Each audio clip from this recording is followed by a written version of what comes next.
datang, Bapak Ibu Saudara semua dalam acara pengubahan ini ya. Mari kita akan berdoa terlebih dahulu saya. Tuhan, terima kasih kalau pada sore hari ini, malam hari ini, Tuhan izinkan kami untuk berkumpul bersama untuk belajar. Kami menyadari kalau kami sangat terbatas sehingga kami memang perlu belajar, perlu ditolong, perlu dituntun, terlebih oleh firman-Mu. Tuhan berkati acara kami malam hari ini supaya menjadi sarana Tuhan untuk membentuk dan memproses hidup kami dan pekerjaan kami. Dalam nama Tuhan Yesus kami berdoa dan bersyukur. Amin. Bapak Ibu, mari kita saling memberi salam. Begini aja Mas. Ya, memberi salam. Coba kita lihat siapa yang belum kenal. Mari diberi salam, boleh berdiri juga boleh. Bisa tanya namanya, silahkan. Boleh berdiri. Memberi salam. Ya, terbuka untuk berelasi itu salah satu keterampilan untuk memimpin ya Pak Gun ya, betul ya. Bapak Ibu, ada yang datang yang 2 minggu lalu, yang di sini yang datang 2 minggu lalu siapa? Oke, hampir semua ya. Saya ada kuis berhadiah nih. Ya. Bapak Ibu mau kan ya kalau saya tanya Bapak Ibu bersedia ya jawab ya. Kalau bisa ya, angkat tangan aja gitu ya. Oke, ya. Mari silakan dulu.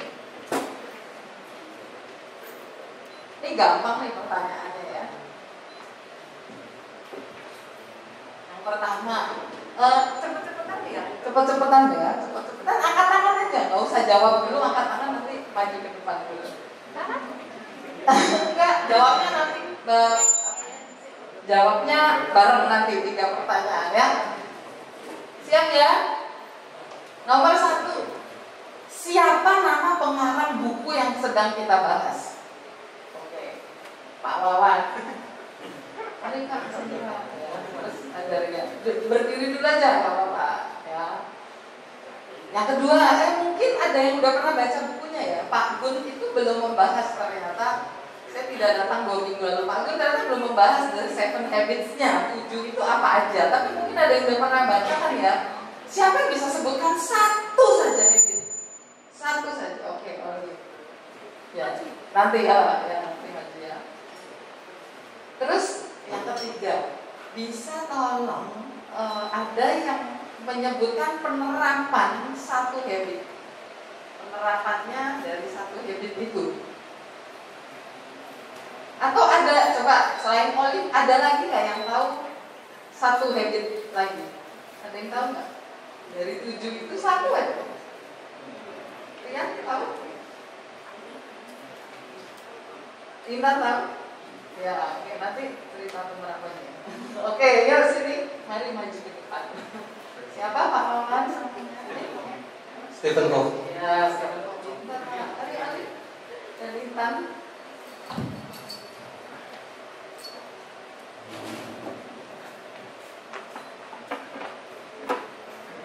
Habitnya 1 habit. Begin with the end of mind. Oke, begin with the end of mind. Bener ya? Apa tuh bahasa Indonesia? Jadi dalam melakukan segala sesuatu itu memikirkan tujuan akhirnya. Oke, sip. Proaktif. Oke, bener ya Pak Putri ya? Bisa kasih contoh penerapan sederhana banget, sederhana aja kalau proaktif itu di bahasa Indonesia. Berfokus pada solusi, tidak reaktif, tidak dikendalikan pada situasi dan kondisi. Oke, terima kasih. Bentar. Tadi kus berhenti. Ya, hadiahnya sanitizer. Tepuk tangan Bapak Ibu semua. Silakan duduk. Ya, saya pikir itu udah bahas ya Pak, habitnya. Jadi saya mau tanya ceritanya post test.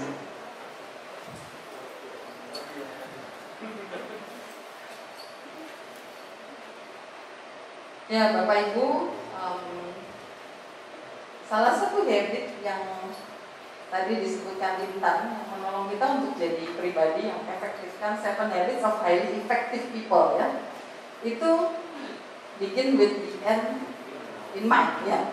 Jadi artinya tuh punya purpose of life, punya tujuan hidup, begin with the end. Jadi lihatnya jauh ke depan begitu ya, ada purpose. Nah, salah satu lagu yang saya senang karena menolong saya untuk berani menjalani hidup ini, terus mengerjakan tugas tanggung jawab saya, sekalipun ada halangan-halangan, itu lagu Ku Tahu Siapa Yang Pimpin Hidupku. Ya, lagu ini menolong saya dan saya itu juga menolong kita semua untuk memandang ke depan bahwa ada Tuhan yang memegang kendali atas masa depan saya. Walaupun ada problems big and small, mungkin Pak Didit bisa perlihatkan yang bahasa Inggrisnya, yang slide ketiga. Ya, dengan di dalam pikiran kita, kalau kita tertanam bahwa Tuhan yang holds our future, ya, Tuhan yang pegang masa depan kita. Semuanya tuh udah direncanakan Tuhan. Jadi nggak ada tuh yang kebetulan ya. Things don't just happen. Jadi ada problem besar atau kecil, aku percaya pada Tuhanku yang seperti itu, yang holds my future ya. Ini salah satu penerapan praktis kalau menurut saya untuk habit yang ketiga ya rasanya untuk beberapa ini yang begin with the end in mind. Kita nyanyi dari depan yang bahasa Indonesia ya, Bapak Ibu Saudara, saya yakin bisa semua.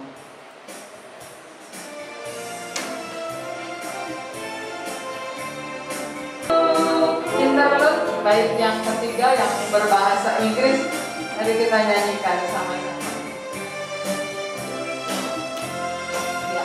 I know who holds the future, and I know He holds my hand. With nothing don't just happen, everything by Him is planned. So as I face tomorrow with its problems large and small, I'll trust the God of miracles, give to Him my all. Ya, terima kasih. Saya serahkan pada Pak. Selamat petang Bapak Ibu semuanya.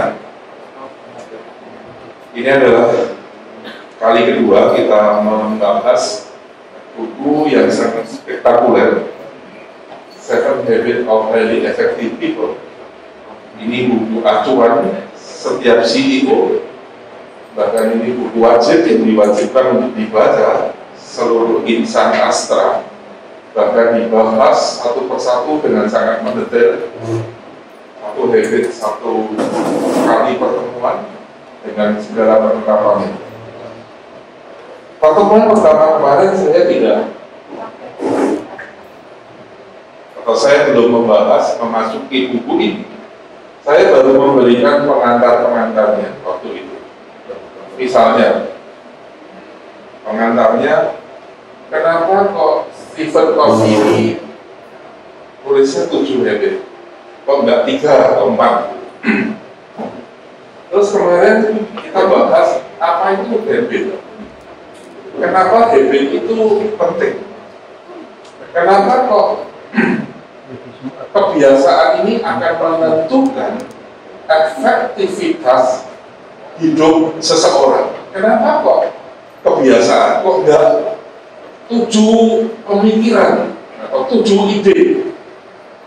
Enggak, tetapi kebiasaan. Dan kemarin kita membahas apa itu efektif. Bedanya efektif dengan efisien itu apa? Kita seringkali menggunakan dua istilah ini. Oh, ini nggak efektif, ini nggak efisien. Tapi ketika ditanya, what is effective? Apa itu efektif? Apa itu efisien? Kita nggak bisa jawab. Nah, efektif itu apa? Kemarin sudah dibahas. Saya nggak mungkin mengulanginya lagi malam hari ini. Tetapi saya akan terpaksa mengulangi sedikit hal-hal yang penting untuk masuk ke habit 1. Nah, inilah ke-7 habit yang dituliskan oleh Stephen Covey. Nah, kenapa kok 7? Nah, ini yang saya mau ulangi, ini penting. Jadi, menurut dia, kalau kita melakukan kebiasaan ini, maka kita akan mengalami peningkatan diri.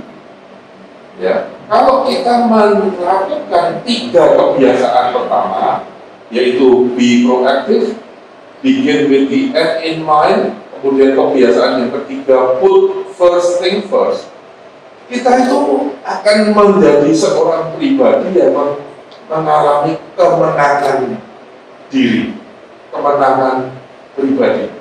Kemenangan apa?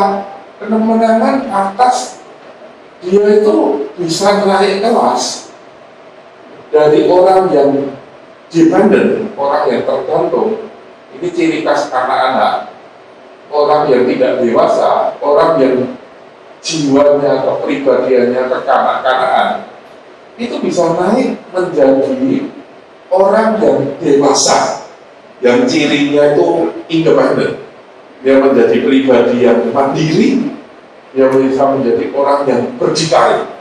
Jadi naik kelas dari orang yang sangat tergantung, jengkelin, ya, mengganggu, nggak bisa memberikan kontribusi pada lingkungan, ya, dia menjadi figur atau pribadi yang mandiri, yang bisa bertanggung jawab, bisa diberi tanggung jawab. Nah, ciri-cirinya kalau di sini tuh kata-katanya selalu you, menyalahkan orang lain. Nah, saya begini karena dia begitu, atau pokoknya pihak kedua pihak kita. Karena mereka begitu kok. Saya jadi begini karena orang tua saya. Ya. Orang tua saya miskin. Saya nggak bisa sekolah di tempat yang bagus. Coba saya jadi anak orang kaya. Saya tidak akan seperti ini. Pokoknya nyalahkan orang lain, bahasanya tuh you. Kalau di sini ciri-cirinya bahasanya tuh saya yang bertanggung jawab. Ini kesalahan kali. Ini yang akan saya lakukan. Itu ciri-ciri orang yang dewasa atau mandiri. Nah, kalau kita melakukan kebiasaan 4, 5, 6, berpikir menang-menang, sinergi, dan mencoba mengerti terlebih dahulu, baru kemudian kita dimengerti oleh orang lain, kita itu bisa mengalami kemenangan publik. Artinya kita bisa menjadi pribadi yang disenangi oleh banyak orang. Kita bisa menjadi pribadi yang bermakna bagi lingkungan sekitar kita. Kita bisa menjadi pribadi yang membuat mempengaruhi hal-hal yang positif di lingkungan kita. Dan secara level kedewasaan, kita menjadi naik menjadi manusia-manusia matang. Manusia matang itu disebut interdependent atau saling tergantung. Kalau manusia dewasa itu manusia mandiri, berdikari, bahasanya saya bisa, saya bertanggung jawab, saya akan melakukan ini dan itu, saya nggak butuh kamu, saya sendiri bisa.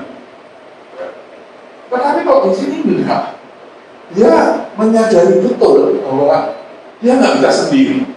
Saya butuh orang lain, dan orang lain teman-teman saya juga butuh saya.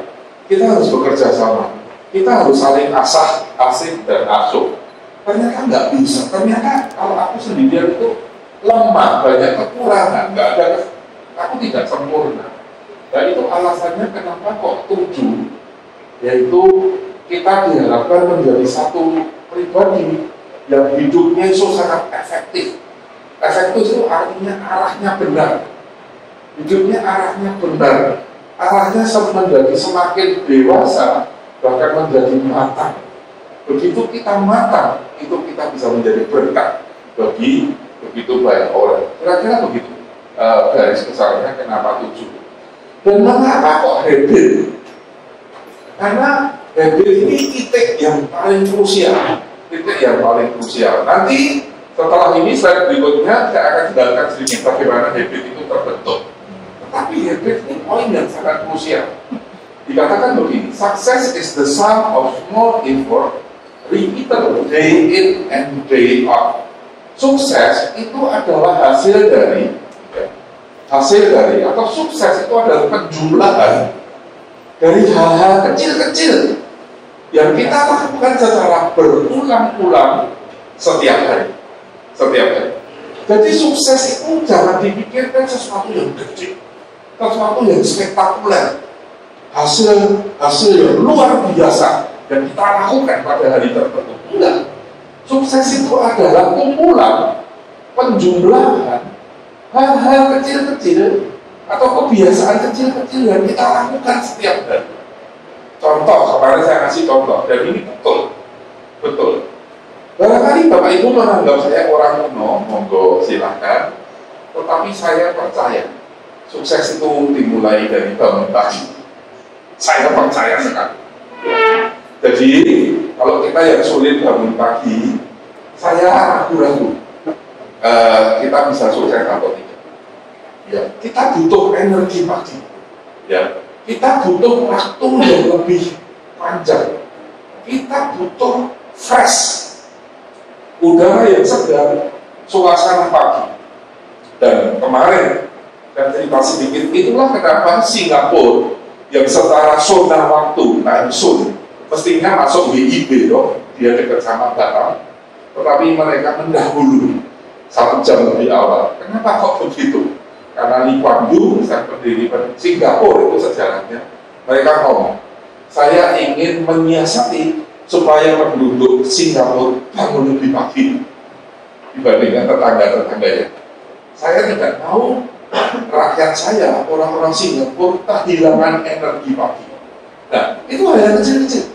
Misalnya saudara biasa kerja tuntas, saudara biasa menempatkan sesuatu pada tempatnya, saudara biasa bekerja nuntutnya sempurna, membersihkan total, hapus papan tulis yang betul-betul sampai bersih, nggak cuma asal saja. Itu kayaknya kecil, nyapu bersih, itu kayaknya kecil. Oh, itu apa hubungannya antara nyapu bersih dengan kesuksesan? Kita nggak tahu, atau kita salah duga bahwa sukses itu ternyata penggabungan dari hal-hal kebiasaan-kebiasaan positif yang kecil-kecil, yang kayaknya sepele, remeh-temeh, yang kita lakukan setiap hari. Saudara harus yakin ini. Aristotle, seorang filosof kita juga ngomong begitu. We are what we repeatedly do. Excellence then is not an act, but a habit. Jadi kita itu adalah apa yang kita lakukan secara berulang-ulang setiap hari. Yang kita lakukan secara berulang-ulang itu akan menjadi kebiasaan, dan kebiasaan itu akhirnya menjadi karakter. Dan karakter itu adalah identitas. Who am I? Siapakah saya? Jadi excellent itu bukan satu tindakan, satu kali yang besar dan spektakuler, enggak. Tapi excellent itu dari kebiasaan. Ya, ini orang-orang pintar ini sudah ngomong begitu. Jadi kita percaya atau enggak itu terserah kita. Saya mengutip lagi satu pendapat dari Lao Tzu, ngomong begini, dan kita jadi tahu bagaimana habit itu terbentuk. Dia ngomong, perhatikanlah pikiranmu, karena pikiranmu itu akan menjadi perkataanmu.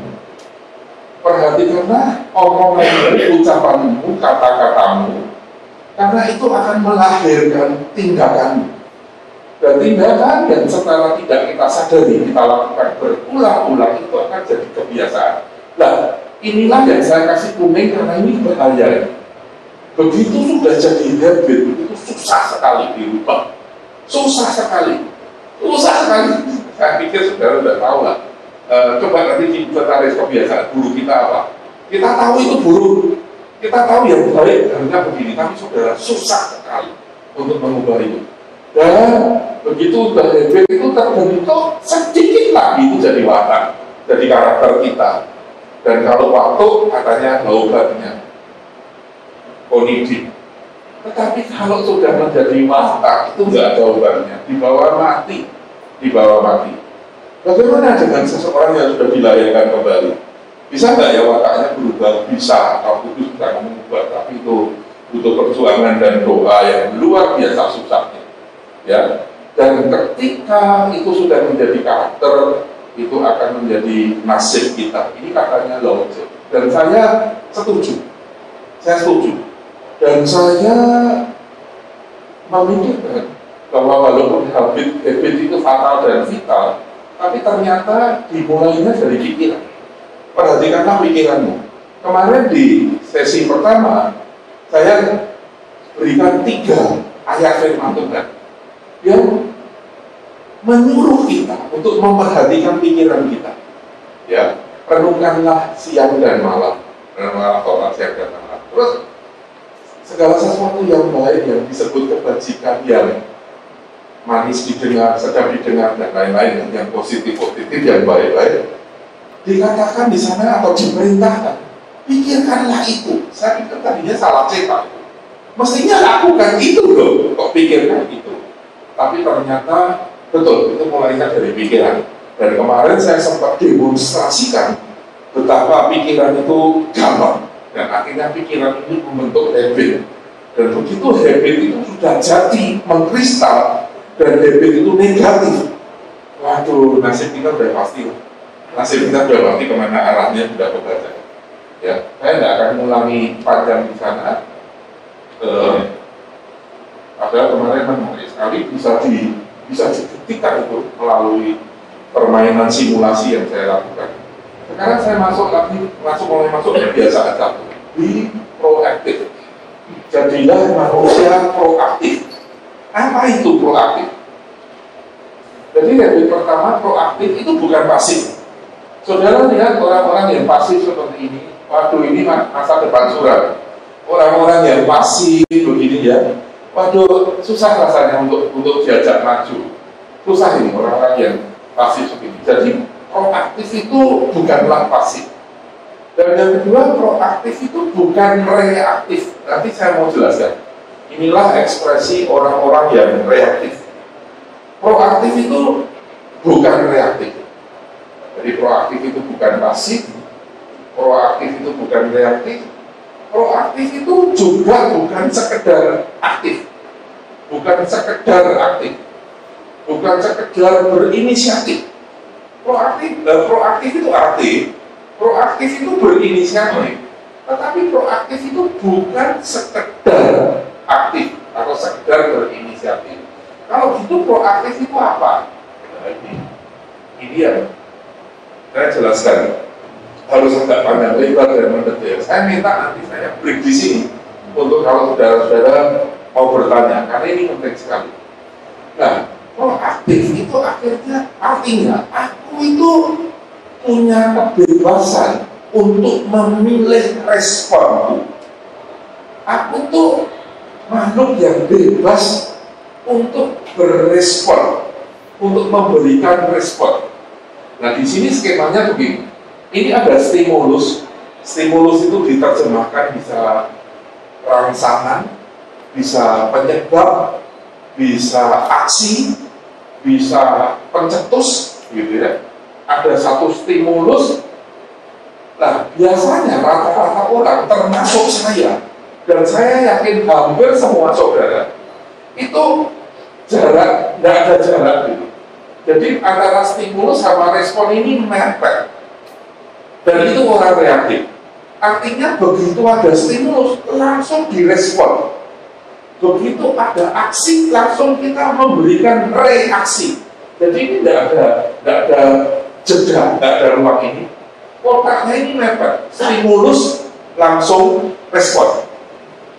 Jadi begitu ada rangsangan, langsung bertindak. Begitu ada pencetus, langsung kita lari menanggapi. Nah, orang yang proaktif tidak. Dia punya jeda, dia punya delay. Gitu. Delaynya, jedanya itu dipakai untuk berpikir. Ya, jadi kesadaran diri, imajinasi, conscious, independent will. Akhirnya dia memutuskan untuk memilih sebuah respon yang cocok dengan nilai-nilai yang dia anut. Itu maksudnya proaktif. Nah, Stephen Covey menjelaskan hanya makhluk yang namanya manusia yang punya ini. Kalau binatang enggak. Binatang itu instinktif, stimulus sama responnya itu dekat sekali bahkan mepet. Ya. Benar, binatang ini langsung lawan dia. Atau kalau takut dia lari, kalau terancam langsung lari. Dia nggak sempat dan nggak bisa berpikir, nggak punya jeda waktu untuk memikirkan respon apa yang tepat. Dia tidak pernah memikirkan respon apa yang harus aku ambil yang sesuai dengan keyakinanku. Itu nggak punya dia. Ya. Nah, manusia proaktif itu manusia yang seperti ini. Manusia yang punya kekuatan, manusia yang punya kedaulatan, bebas untuk memilih respon, gitu ya. Ini kata-kata Stephen Covey. Ya, sekarang saya mau nyoroti dari segi Alkitab. Ya, sebenarnya benar nggak sih itu? Ya, kita benar ya, kita benar. Tetapi Alkitab mengatakan tidak. Alkitab mengatakan Martin Luther itu pernah menulis bukunya tipis, terkenal sekali. Judulnya The Bondage of Will.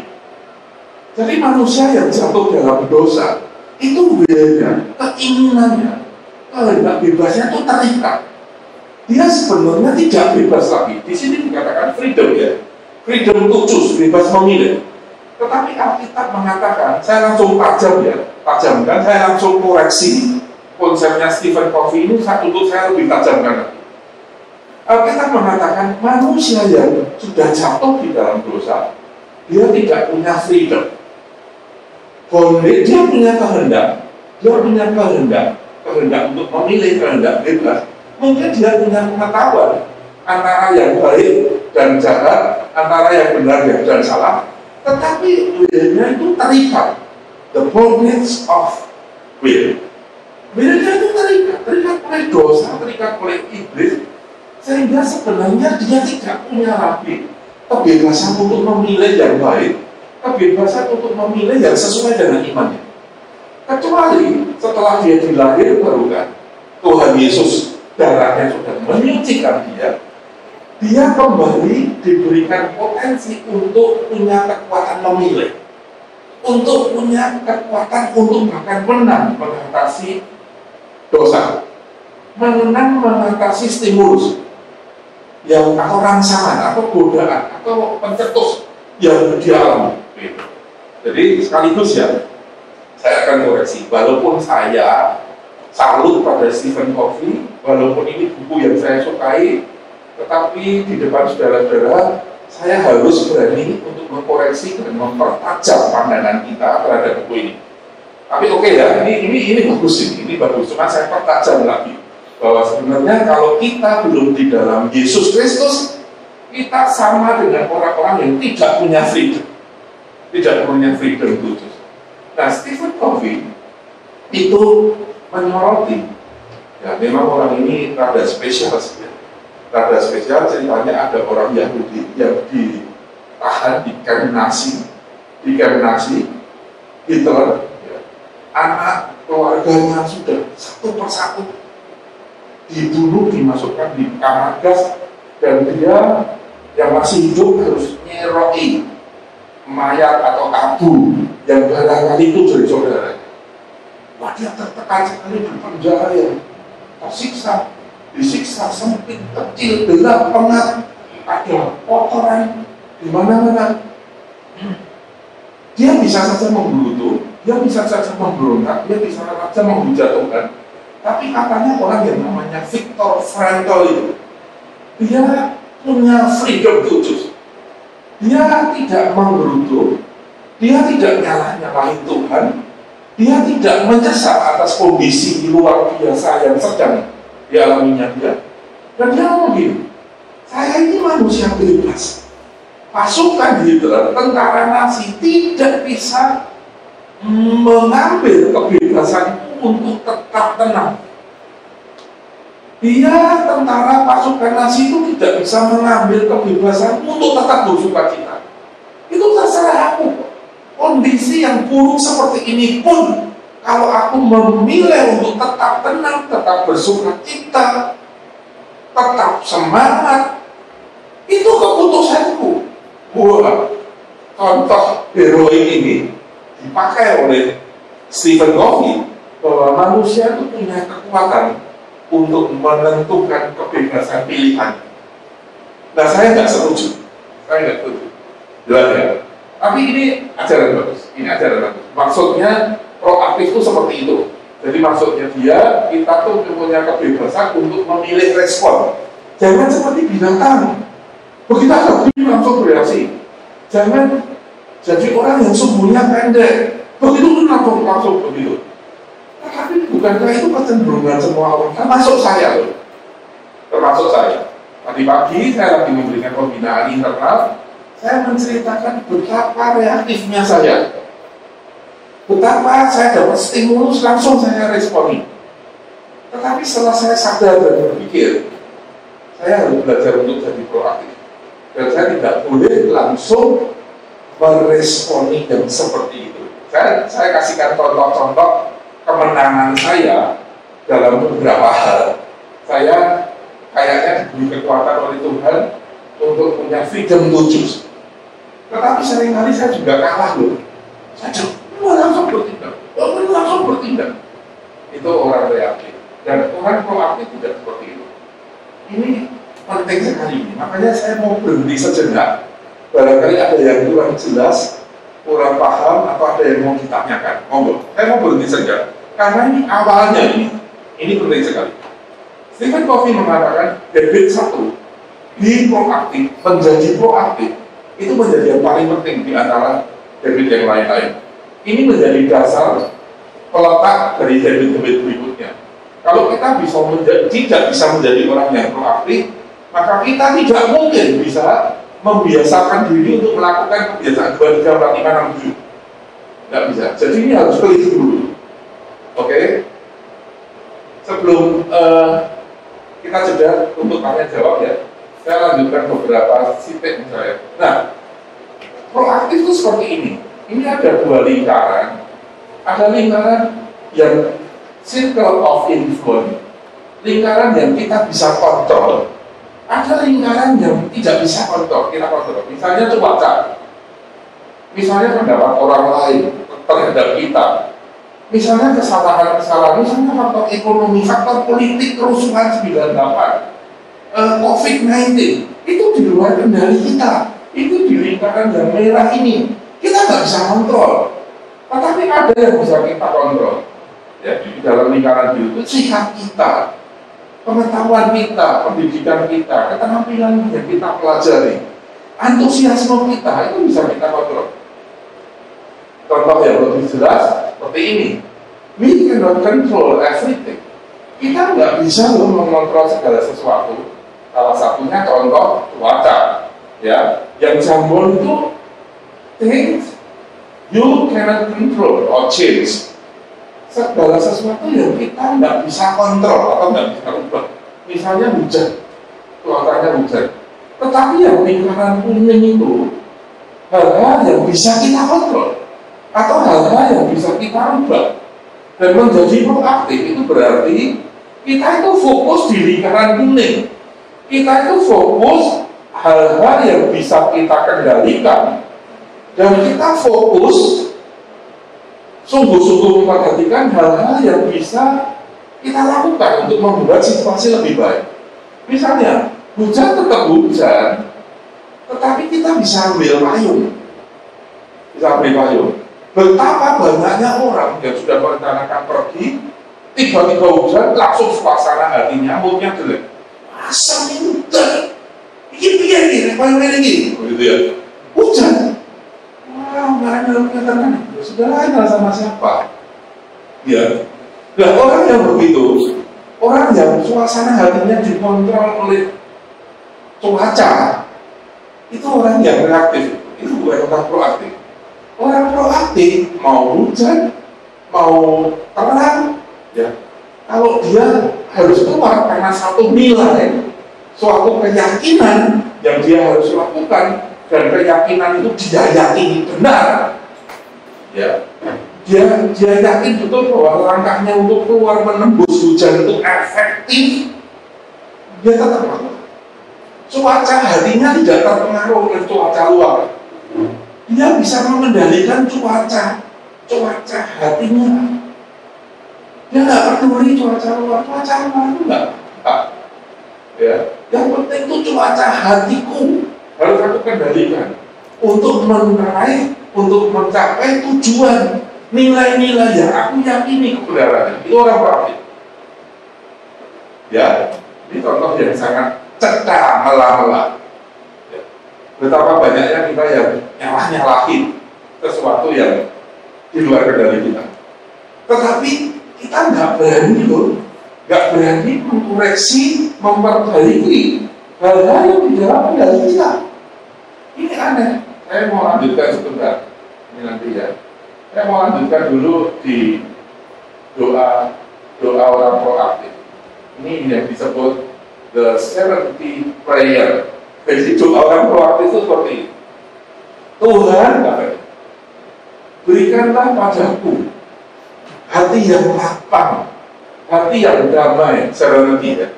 Hati yang lapang, hati yang damai, yang bisa menerima hal-hal yang aku nggak bisa ubah. Lord, grant me the serenity to accept the things I cannot change. Untuk menerima hal-hal yang nggak bisa aku ubah. Yang memang begitu. Ini ada virus, siapa yang bisa ubah? Nggak ada. Jangan dipakai alas-alasan, jangan dipakai menggerutu, nyalah-nyalahin Tuhan. Alasan ini dan itu. Ini pandemi itu di luar kontrol kita. Marilah kita menerimanya dengan lapang dada dengan jiwa yang besar. God gave me the serenity to accept the things I cannot change. Terus doanya dan cuma berhenti di situ. Courage to change the thing I can. Nah ini keberanian untuk mengubah hal-hal yang bisa ubah. Kita kan betul-betul orang reaktif. Jarang di antara kita yang punya sifat atau kebiasaan proaktif. Kita itu betul-betul kebalik. Kita tuh menggerutu, ngomel, nyalain sana sini, bahkan nyalain Tuhan, nguping-nguping Tuhan, untuk hal-hal yang kita nggak bisa kontrol. Ya tadi lah hujan lah, mungkin saudara ditabrak orang, sudah jalan di pinggir, diserempet sepeda motor, atau apapun lah yang kejadian-kejadian yang kita tuh nggak berdaya untuk mengkontrol.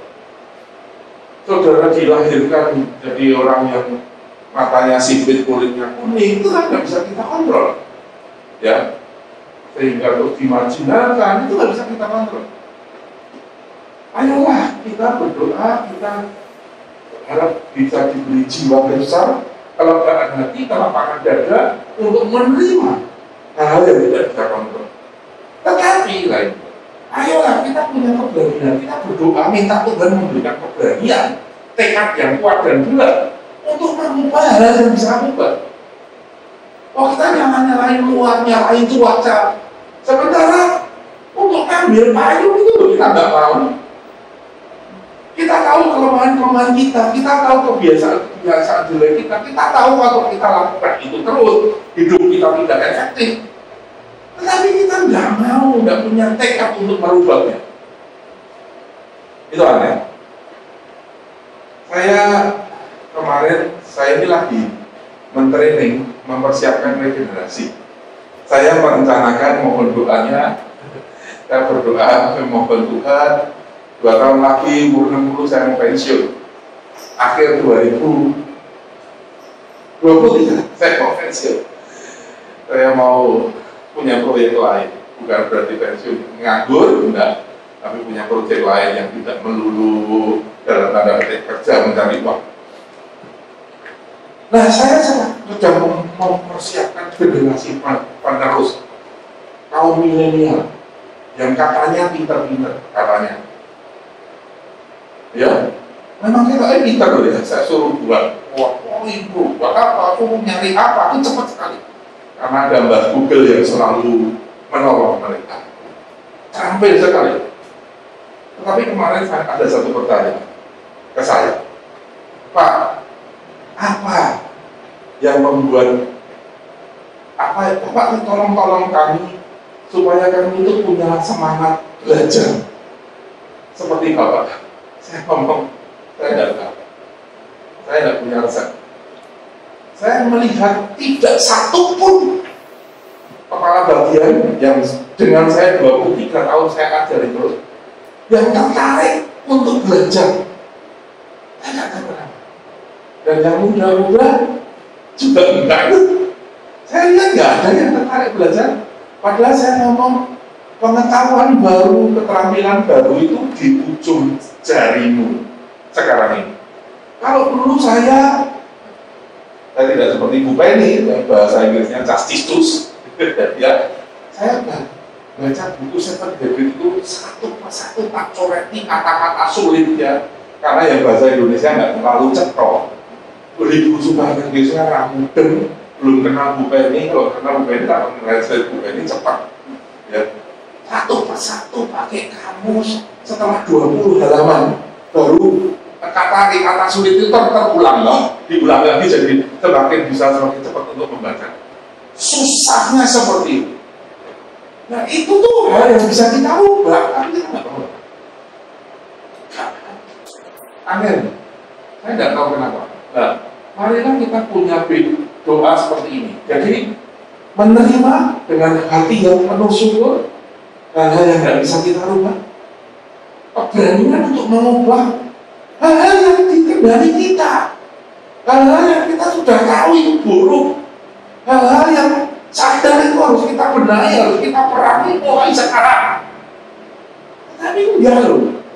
Dan doa yang terakhir, and give me wisdom to know the difference. Berikan hikmat bijaksana untuk mengerti hal-hal yang mana yang bisa aku ubah, hal-hal mana yang memang aku hanya bisa terima saja. Wah ini doa orang proaktif ini. Ini doa orang proaktif. Ya, saya mau kembali dulu ke sini, saya lanjutkan dulu, baru nanti kita diskusi ya soal proaktif. Nah ini contohnya manusia proaktif. Mohon maaf tidak minta. Kalau kita atau anak kita atau cucu kita dilahirkan begini, kira-kira reaksi kita bagaimana? Saudara sering lihat toh banyak orang yang lahir begini di perempatan jalan, ya, minta uang dengan agak memaksa atas nama kasihanilah kami, kalau kamu nggak ngasihani kami awas, begitu ya. Tetapi orang ini masih latihan bodybuilding, ya, itu luar biasa. Saya pikir hampir nggak ada orang seperti ini. Ini orang kelainan jiwa. Saya nggak tahu itu benar atau tidak, atau sekedar foto orang acting. Tapi kalau ini benar, ya, yang namanya Nick Fujisik, dia lahir nggak punya kaki, nggak punya tangan, buntung ya, seperti ini. Ya. Tetapi saya nggak ngerti loh, orang yang seperti itu kok bisa hidupnya tuh positif, produktif sekali, bisa renang itu. Saya nggak bisa mikir, ini saya ngajari renang sopo. Bisa renang itu, saya lihat videonya, dia betul-betul loncat, jebur ke kolam renang, dan dia renang. Dia hidup sangat mandiri, dia beli kereta seperti ini, bisa gosok gigi, bisa macam-macam, bisa nulis, bisa menjadi pembicara di berbagai seminar dan menyampaikan firman Tuhan. Kalau yang tadi saya nggak tahu itu ada atau enggak, benar atau enggak, atau sekedar acting, tapi ini benar ada. Dan ini orang yang saya pastikan sangat proaktif. Dia punya nilai, dia bergerak karena nilai, dia tidak menyalah-nyalahkan hal-hal yang tidak bisa dia ubah. Dia lahir cacat, dia nggak nyalahkan Tuhan, dia nggak nyalahkan orang tuanya. Dia hidup dengan syukur, dengan hati yang lapang, menerima keadaannya, dan dia berjuang untuk mengubah, untuk melakukan yang dia bisa. Ini orang proaktif. Orang proaktif. Saya nggak tahu ketika saudara melihat ini rasanya saudara apa. Kita sebagai manusia yang diberi Tuhan organ tubuh yang lengkap, itu rasanya apa saya nggak tahu. Ya, saudara jawab sendiri di hadapan Tuhan. Tetapi saya melihat ini, saya malu sekali. Ketika saya menyia-nyiakan waktu saya, menyia-nyiakan hidup saya, ketika saya nggak tahu hidup saya ini tujuannya apa, saya nggak punya visi, saya nggak punya cita-cita, saya tuh hidup alasannya mengalir saja seperti air.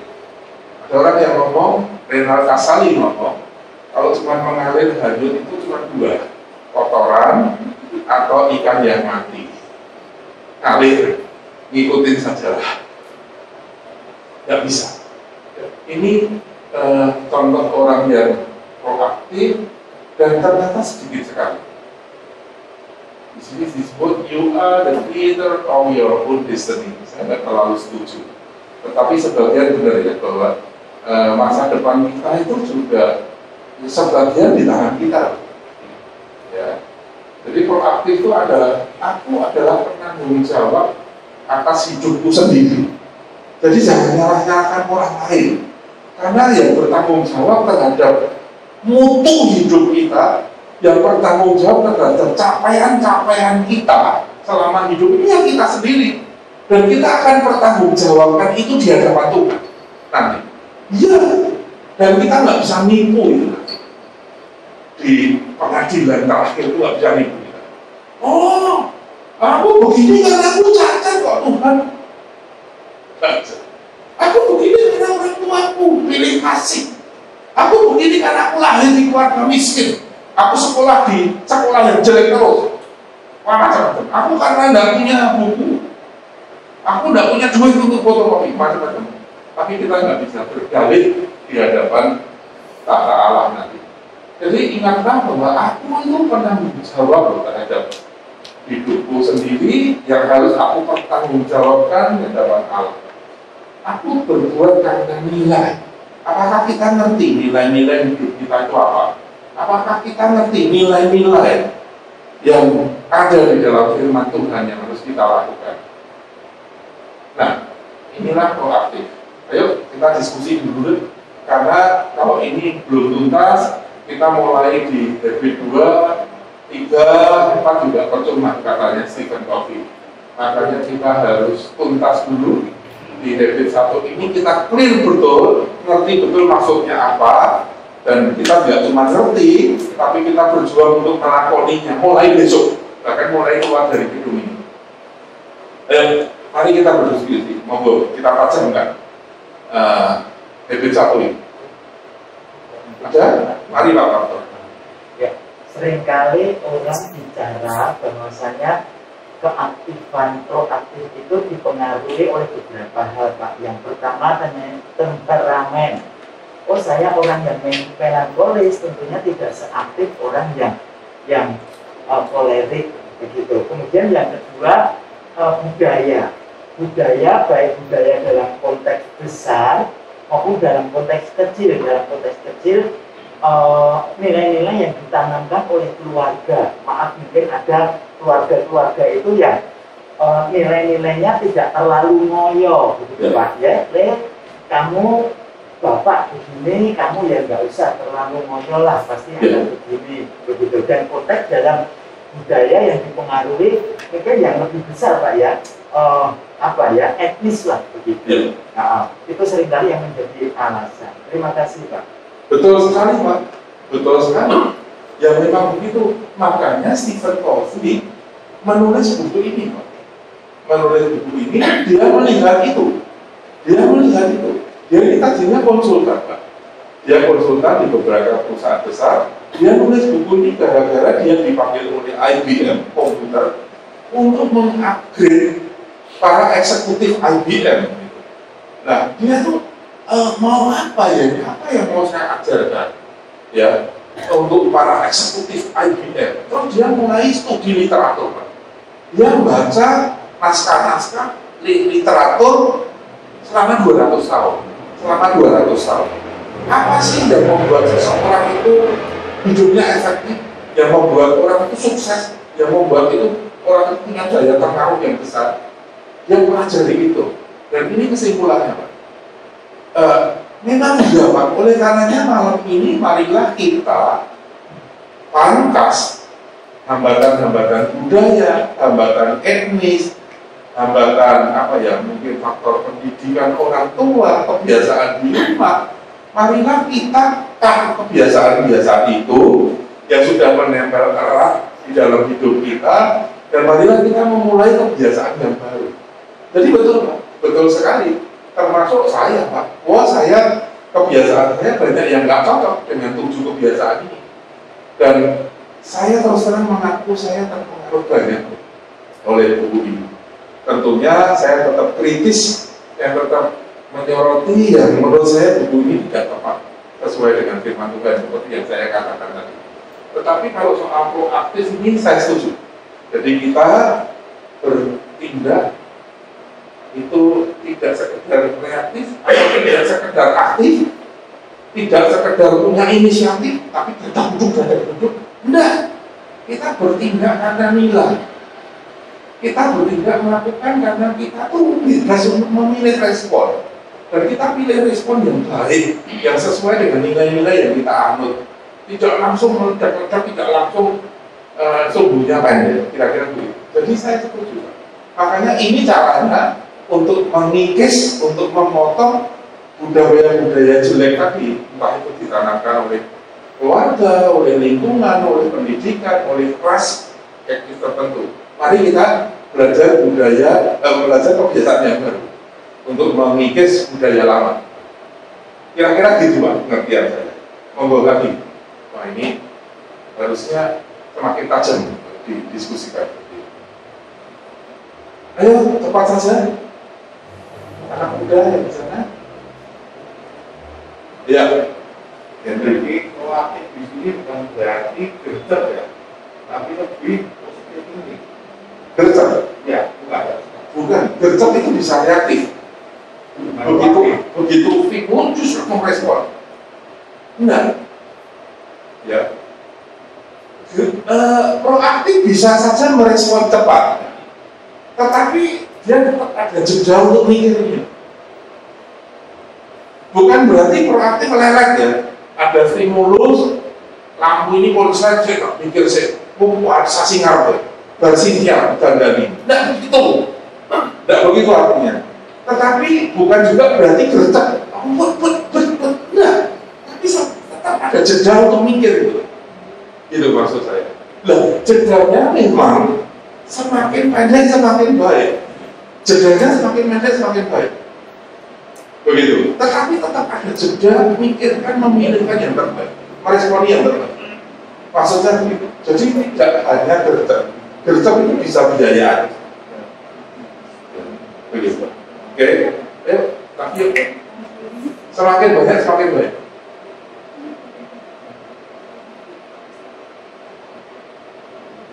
Sudah? Saya anggap jelas semua ya. Oke, sekarang kalau begitu saya yang kedua. Nah, yang kedua, kebiasaan kedua tuh begin with the end in mind. Kalau diterjemahkan secara kata per kata, mulailah dengan pikiran akhir, dari akhir. Apa itu ya? Maksudnya begini, hiduplah sesuai dengan visimu. Gitu. Hiduplah sesuai dengan visimu. Wah ini menarik sekali kebiasaan kedua ya. Nah, saya mulai dengan kata-katanya Stephen Covey. Saya juga baru tahu ini. Ini mungkin tidak kata-kata dia asli saja. Ada orang lain yang juga ngomong quote seperti itu. Dia ngomong ini, segala sesuatu itu diciptakan 2 kali. Saya dulu baru ngerti loh. Dan saya tak berarti banget dengan pengertiannya. All things are created twice. All things, segala sesuatu itu diciptakannya itu 2 kali. Vision is the first creation. Visi itu ciptaan pertama. Kalau kita bangun rumah, ciptaan pertama itu disebut blueprint. Kalau kita di dalam hidup kita, ciptaan pertama itu disebut misi. Hari-hari kita disebut goal atau target atau rencana. Untuk orang tua itu disebut, orang tua itu bisa melihat dan percaya bahwa anaknya ini punya potensi tertentu yang saat ini belum kelihatan. Untuk mental atau ciptaan mental itu selalu mendahului ciptaan fisik. Jadi dia jelaskan bahwa segala sesuatu apa saja itu diciptakan 2 kali. Yang pertama diciptakan dalam mental, barangnya nggak ada. tetapi angan-angan, bayangkan. Dan bayangkannya itu nggak cuma bayangkan yang kabur, tapi bayangkan sampai clear. Setelah itu jadi ciptaan mental. Ciptaan mental inilah yang akan memandu menjadi blueprint ciptaan fisik. Nah, ini contoh ini jadi sangat jelas. Ketika kita bangun rumah, fisiknya belum dibangun oleh ahli teknik sipil, kontraktor teknik sipil, kita tuh harus selesai dulu mintakan rumah dalam mental kita. Saya ingat banget itu, dan itu istri saya yang jago mental creation. Dia dulu waktu saya bangun rumah, dia ngomong gini loh, aku menghadapi tangannya begini, aku menghadapi ada tangga yang begini, gitu. Aku menghadapi ukurannya segini, supaya nanti kalau kita punya anak dulu, itu tidak ada barangnya, tetapi sudah jadi di sini. Yang itu disebut the first creation, yang disebut mental creation. Udah jadi di sini, bayangannya itu udah kayaknya cekau banget. Nah setelah itu, karena kita nggak jago gambar, kami datang ke arsitek namanya Pak Hakim di Mesir sana. Pak Hakim, saya pengen bangun rumah nih, tanahnya sekian, saya pengen kamarnya sekian, ya. Saya pengen gini, lantainya begini, tangganya begini, kamar utamanya letaknya begini, dan lain sebagainya. Nah, arsitek ini yang nangkap mental creation kita, kemudian dia menuangkan dalam bentuk blueprint, dalam bentuk gambar. Dan gambar arsitek itu kita koreksi lagi. Oh, enggak begini Pak arsitek. Tampak mukanya enggak begini. Saya ingin dan seperti ini ganti lagi. Oh, enggak begini, ganti lagi. Setelah jadi fix, baru second creation, ciptaan kedua secara fisik itu dimulai.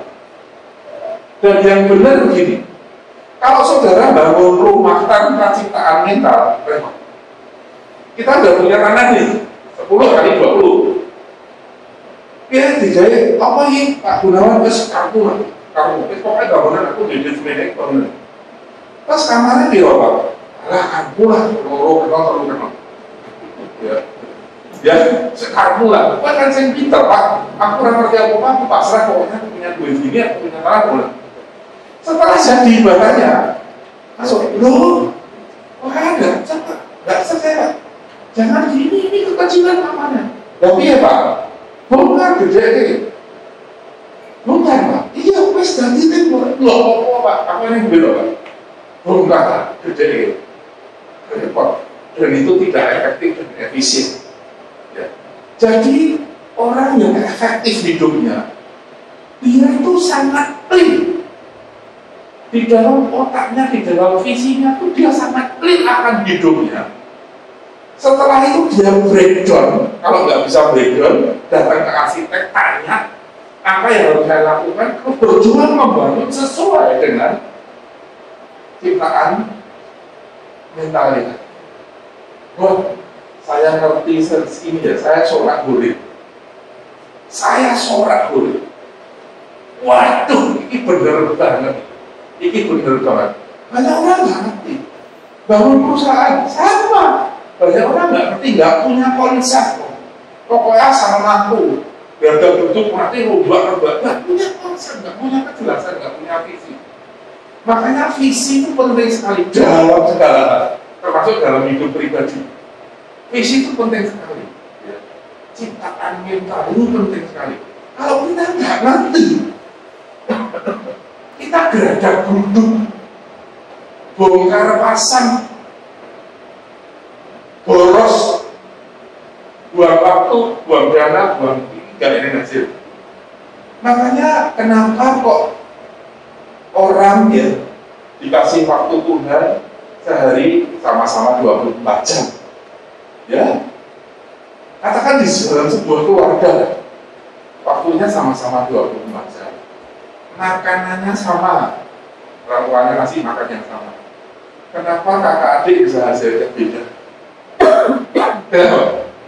Salah satunya, tidak satu-satunya, salah satunya adalah yang hasilnya lebih itu dipastikan dia punya visi.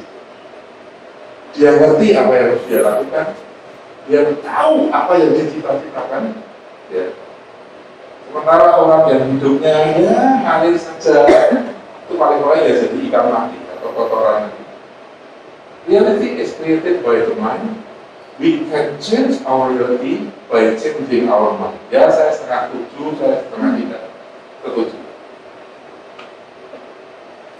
Pertanyaannya, apakah kita punya visi hidup?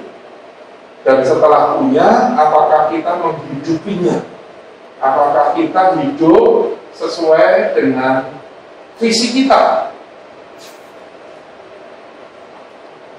Saya tuh kadang-kadang juga sedih ya terhadap hidup saya sendiri. Saya dulu tuh juga nggak ngerti tuh, saya mau sekolah apa tuh saya nggak ngerti. Ya ngalir aja ikut teman-teman lah. Ini daftar apa daftar ini. Saya tuh sekolah di STN, di KL, terus ke AKI ya.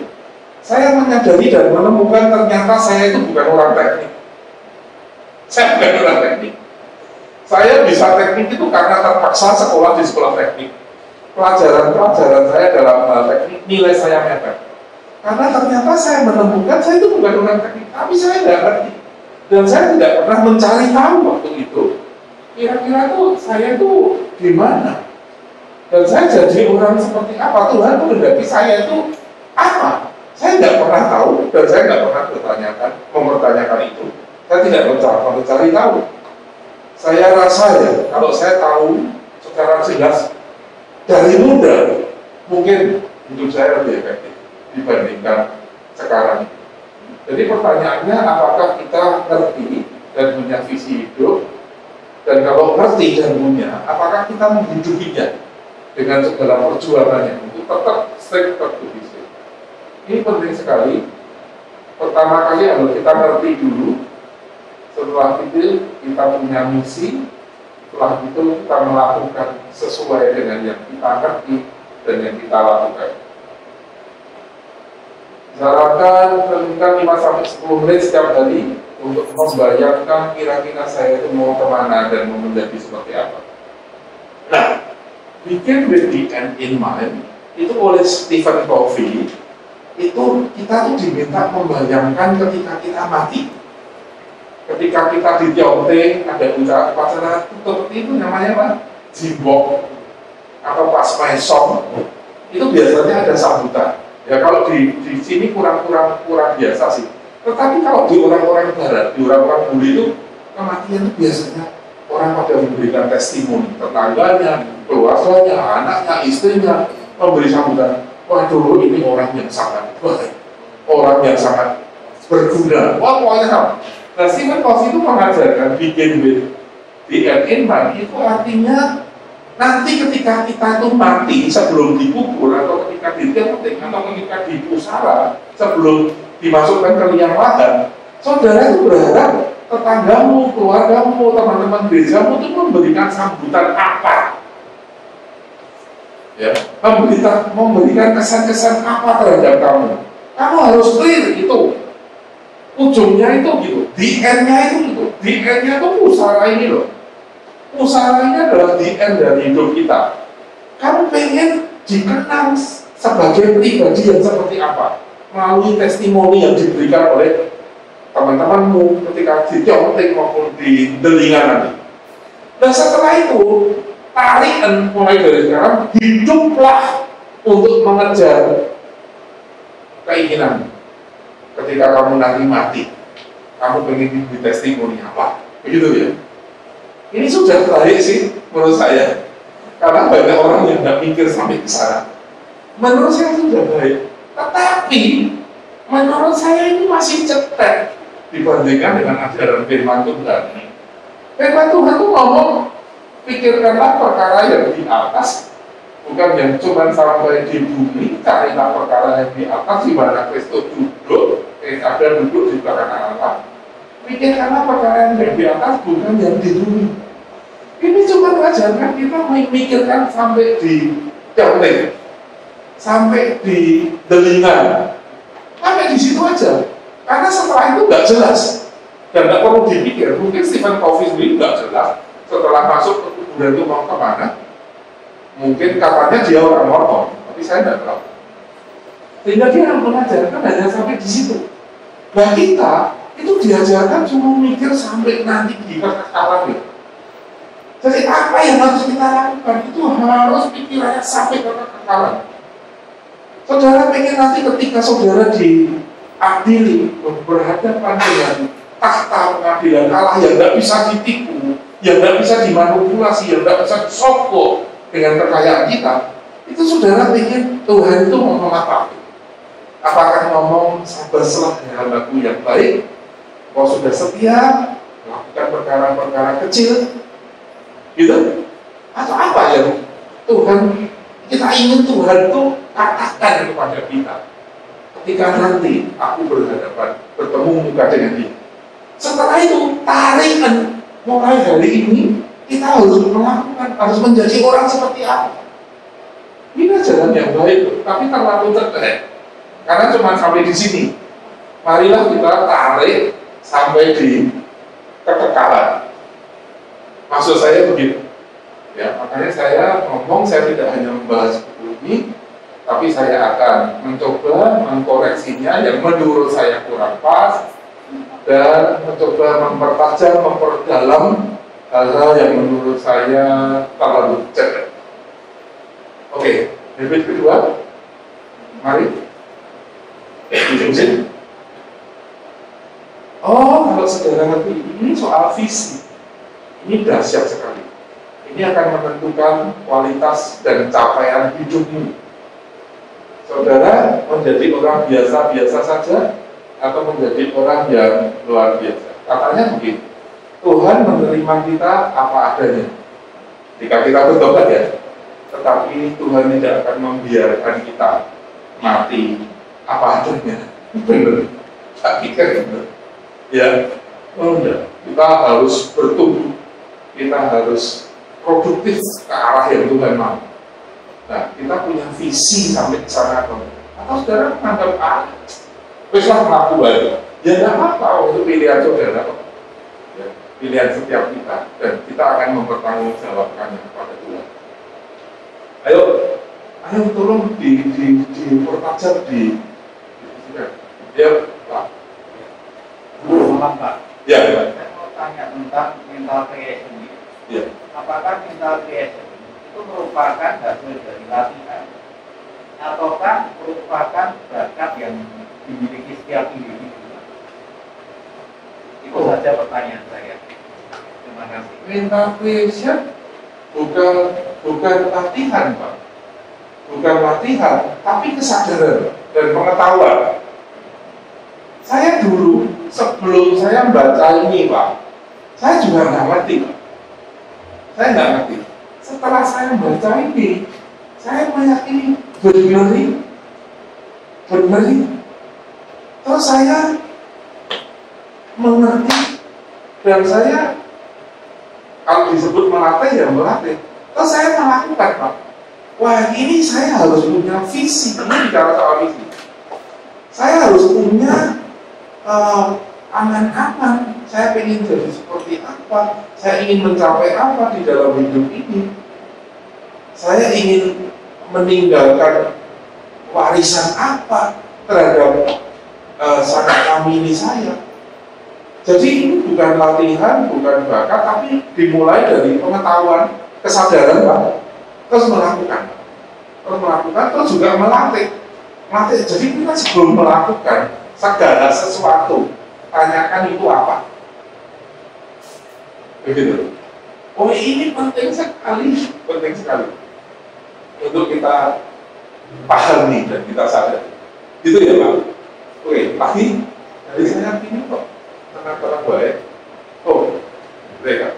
Tapi saya mau tanya, sejauh apa kita membayangkan konsep tentang mental tadi, ciptaan mental tadi? Contohnya, apakah Jeff Bezos itu membayangkan Amazon itu saya membuat e-commerce terbesar di dunia, nomor 1? Apakah dia membayangkan sejauh itu? Apakah kepikiran dari pertama dia bilang akan menjadi unicorn target saya atau apa sejauh apa? Terus bagaimana membreakdownnya, mungkin sejauh apa, hari per hari atau dunia spesifiknya begitu? Ya, sejauh yang kamu bisa.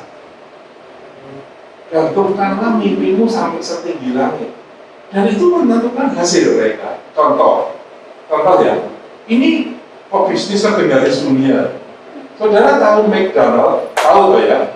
McDonald itu didirikan di perusahaan ini ya, usaha ini itu didirikan oleh kakak beradik. Namanya Dick sama Maurice. Mungkin Dick sama Maurice Donald, mungkin ya. Kakak beradik ini nyari kerjaan susah sampai kami jadi kru film di Hollywood, mempersiapkan segala sesuatu sebelum syuting gitu ya. Gagal, usaha pasti gagal. Akhirnya kakak adik ini punya mimpi nyoba buat restoran cepat saji. Dan McDonald ini fast food pertama di dunia, penyedia makanan cepat saji. Bahkan itu yang namanya apa? Beli pakai mobil namanya drive-thru. Itu McDonald itu yang mempelopori. Nah, akhirnya mimpi visinya Dick sama Maurice ini berhasil. Dia takut, dia kejar, akhirnya berhasil mendirikan gerai McDonald. Ares, wah sampai menghebohkan seluruh negeri Amerika waktu itu. Kemudian dia yang menemukan sistem franchise pertama itu McDonald. Terus banyak orang yang pengen, boleh nggak buka di kota ini? Aku enggak. Dick sama Maurice itu orangnya enggak terlalu berambisi. Iya, mereka mimpinya cuma segini aja. Dan itu apa? Itu sah-sah saja. Akhirnya, buka kedua, buka ketiga, keluar kota lagi, buka. Begitu sampai ke 10 mentok dia. Begitu buka yang 11 gagal. Gagal karena di banyak komplain. Kualitasnya tidak sama, pelayanannya juga tidak sama dengan yang pusat. Itu akhirnya itu limit keterbatasan kemampuan mereka dalam hal manajemen dan dalam hal leadership. Ini dibahas di dalam itu sampai dia kedatangan orang yang namanya Ray Kroc. Siapakah Ray Kroc? Ray Kroc ini supplier mesin milkshake di setiap tokonya McDonald gitu. Nah, Ray Kroc ini salesman, dia orang marketing. Dia ngomong, Dick sama Maurice, tokomu itu loh laris. Kok enggak mau kembangkan sama saya ke Amerika? Wah, ini aja udah cukup. Buktinya saya buka toko yang ke-11 gagal loh. Gini aja udah happy loh. Salah enggak? Enggak, visinya segitu kok. Terus mereka ngomong gini, boleh nggak aku join sama kamu? Tak beli besamu sedikit, tak kembangkan lagi. Oh boleh.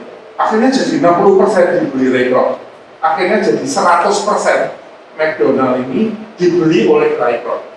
Dick sama Maurice sebagai pemilik dan pendiri senang nggak? Happy. Dia pensiun dengan kaya raya, luar biasa. Di Amerika dia happy. Di tangan Ray Kroc, kamu tahu gerainya McDonald berapa sekarang? 34.000 di 100 negara. 34.000. Dan setiap hari McDonald di seantero negeri ini melayani pembeli 60 juta. 60 juta itu beberapa tahun yang lalu sesuai data yang saya baca. Ini mungkin sudah lebih lagi. Atau enggak ya karena pandemi. Tapi dahsyat sekali. Nah, saudara lihat visi dan mereka ya. Tergantung seberapa jauh kita berani bermimpi. Seberapa jauh kita berani mengejar dengan pertolongan Tuhan untuk mengejar visi kita. Saya mau membandingkan visinya Dick sama Maurice dengan visinya Ray Kroc. Suatu kali di satu seminar seperti ini, Ray Kroc ini bercanda. Yang datang ini banyak kalangan media, tidak tahu lagi launching apa di McDonald. Ray Kroc ini ngomong, saudara tahu siapa saya? Oh ya tahu lah, kamu kan Ray Kroc yang punya McDonald. Oh iya. Kamu tahu saya? Iya. Kamu tahu usaha saya apa? Para wartawan itu tersenyum sih. Ya tahu lah. Kamu kan usahanya burger. McDonald, toh siapa burger? Dia ngomong, no. Usaha saya ini real estate. Mana mungkin kamu jualan McDonald burger? Enggak. Saya pengusaha real estate.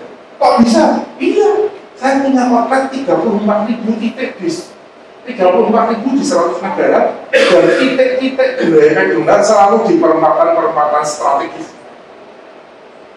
Kamu tahu nggak? Ini ditiru sama ditiru sama Golden Bakery strategi ini. Ya, ini saya beritahu dari Indonesia ya. Jadi Rekrut itu dalam seminar itu menjelaskan bahwa bisnis itu kadang-kadang bukan seperti yang kita lihat. Dia ngomong gini, saya mentarget setiap gerai itu nggak usah profit, nggak apa-apa. Yang penting bisa bayar karyawan, bisa beli bahan baku, bisa bayar listrik, dan is enough. Dan bajimu teko mana? Dari properti yang naik dari tahun ke tahun. Gila nggak? Terus ini ditiru sama Golden Bakery. Kok Pak Gunawan tahu? Saya pernah ketemu sama anaknya bosnya dia, bosnya Golden Bakery. Juga di mana-mana di tempat strategis, targetnya adalah setiap toko nggak usah mikir profit buat saya. Yang penting bisa bayar langsung dalam ruko, ya, bisa bayar karyawan, beli bahan baku, bayar listrik, cukup. Waduh, visinya luar biasa. Kadang-kadang kita mikir Rekrut ini bisnisnya hamburger, bukan. Bisnisnya bukan hamburger, bisnisnya real estate. Mereka jadi tahu ya, itu visi seorang tuh bisa segini, dan nggak apa, nggak salah. Ini sudah lebih baik daripada orang yang nggak punya visi. Dan sama Morris punya visi segini, dan mereka melakukannya. Mereka berhasil dan mereka happy. Tapi Rekrut punya visi segini. Kalau mereka tanya, terserah kamu mau seberapa? Terserah kamu, tanya Tuhan ingin kamu mencapai apa? Kan begitu. Kira-kira gitu. Oke, lain lagi. Ayo. Benita. Yang keempat saja sih Pak. Ya. Kayaknya sebagian besar dari kita ini udah jadi karakter kayaknya ya. Jadi kayaknya untuk mundur ke habit itu berat banget gitu loh. Hubungan dan proaktif dan visi itu, makanya kan muka-muka kita kan suka susah Pak gitu ya, karena ini berat gitu loh. Ini susah sekali. Itu udah karakter kita untuk reaktif gitu ya, reaktif. Terus visi mana sih kita mikirin visi gitu. Iya, termasuk saya. Iya saya juga ya. Saya pikir kita semua ini berat begitu ya. Yang dari yang saya baca begitu ya. Ini kan konteks barat Pak gitu ya. Iya. Orang-orang itu bisa punya beberapa habit seperti ini itu karena punya support system yang mengarahnya ke habit ini gitu. Sedangkan kita di budaya timur itu tidak begini. Gitu. Jadi oke, kita coba belajar walaupun kita usianya 40 plus kebanyakan karena itu udah terlambat sebetulnya. Kalau implikasinya bagi saya, kalau kita punya anak, kita bisa menjadi support system untuk anak-anak kita yang arahnya mengajarkan habit-habit yang besar. Kalau kita tidak punya anak, atau kita kerja di mana, gereja apa, yang people yang kita pengaruhi begitu.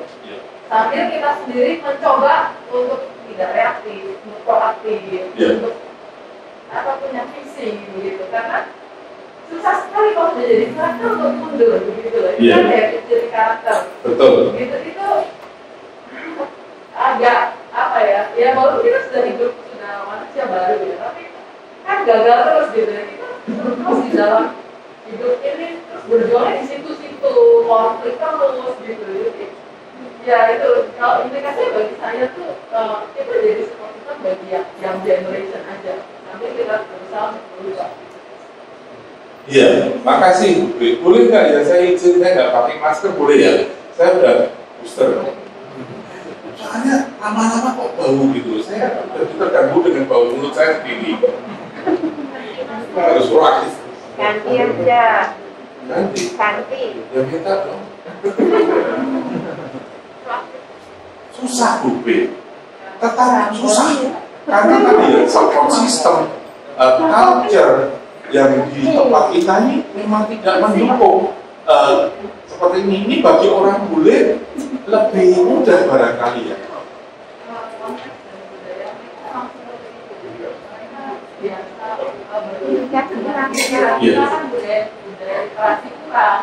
Betul. Ya. Tapi sebenarnya saya bisa menunjukkan nanti di akhir pertemuannya bahwa ini bisa dirubah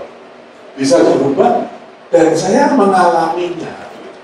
Masalahnya memang lebih berat mungkin ya dengan orang-orang yang support sistemnya itu mendukung, gitu ya, mendukung mungkin lebih berat, tetapi bukan impossible. Saya berani mengatakan budaya di tempat kerja saya itu beda sekali dengan di perusahaan-perusahaan lain. Itu yang ngomong bukan kami sendiri, yang ngomong dari para mitra kerja, pihak perbankan, pihak supplier. Itu melihat orang-orang naga buana itu kok beda gitu. Nggak tahu ya, mungkin kita yang di dalam nggak ngerasa itu. Bahkan para kompetitor itu ngomong seperti itu. Dan rupanya dalam batas tertentu, Bu Benta, saya berhasil mengubah habit-habit lama. Misalnya, di setiap perusahaan, dimanapun itu ada office politik. Itu tradisi, habit. Saling sikut, ada orang baru datang, nggak dia cari, dimusuhi, dicegat. Oh ini mau ngancam saya, ini begitu ya. Terus antar departemen itu saling menghambat, ego sektorannya muncul. Oh, departemenku. Itu susah sekali, tetapi setelah 23 tahun berhasil itu beda sekali, tapi 23 tahun dan kita konsisten untuk membentuk habit yang baru. Itu nanti yang saya ceritakan di 2 minggu ke depan kali dengan contoh-contohnya. Tapi memang butuh perjuangan doa dan air mata. Susah sekali membentuk, mengubah satu habit yang sudah jadi karakter. Makanya habit itu berat sekali. Saya setuju sih, tapi ada harapan untuk bisa. Dan saya ngalaminya, walaupun mungkin skalanya nggak seperti yang diharapkan oleh Stephen Covey, tetapi saya ngalami. Saya sebagai pelaku, saya ngalami sendiri. Nanti saya bisa berikan cerita-cerita testimoni yang terjadi. Oke, saya lanjutkan ke habit yang ketiga. Nah, setelah kita punya visi, setelah kita clear punya visi, kita butuh tool, kita butuh alat bantu untuk mengelola waktu kita yang sangat terbatas. Makanya habit ketiga itu put first thing first. Dahulukan yang utama. Dahulukan yang lebih utama. Nah, kita tuh seringkali kualik-kualik gitu. Melakukan tuh hal-hal yang penting dan mendesak. Penting dan mendesak terus yang kita lakukan. Padahal yang penting dan mendesak itu belum tentu utama. Jadi put first thing first, ini bicara manajemen waktu. Setelah kita punya visi, bagaimana itu di breakdown di dalam pelaksanaan harian, kita harus punya manajemen waktu yang baik. Tuhan berikan sama-sama 24 jam. Tapi kalau kita tidak punya manajemen kontrol atas waktu kita, hasilnya beda. Saudara misalnya ada orang ini kok produktif banget sih ya? Ya saya lihat berita itu kok produktif banget itu. Wah ini itu masih sekolah gitu. Kok bisa produktif banget? Waktunya sama ya. Ya pasti tidurnya beda. Kalau saudara tidur 8 jam, 10 jam itu artis lah. Ya baru jaga kulit bagus. Pasti tidurnya beda. Saya setiap hari tidur 3-4 jam aja. 5 jam kadang-kadang dan seger itu ya pasti tidurnya udah beda. Orang yang suka molor gitu dan pasti waktunya kacau lah bisa. Nah, ini sebenarnya bicara masalah trik atau bagaimana manajemen kita mengelola waktu. Nah, Stephen Covey itu mengajarkan dibagi 4 kuadran. Ya. 4 kuadran ini penting dan mendesak, urgent, mendesak, important, penting. Do it now. Harus dilakukan sekarang. Misalnya apa? Sakit perut. Itu penting dan mendesak, tidak bisa ditunda kan? Sakit perut. Terus ada kuadran yang kedua, itu penting, walaupun tidak mendesak. Atau penting, hal yang penting, tapi saat ini sebenarnya tidak mendesak.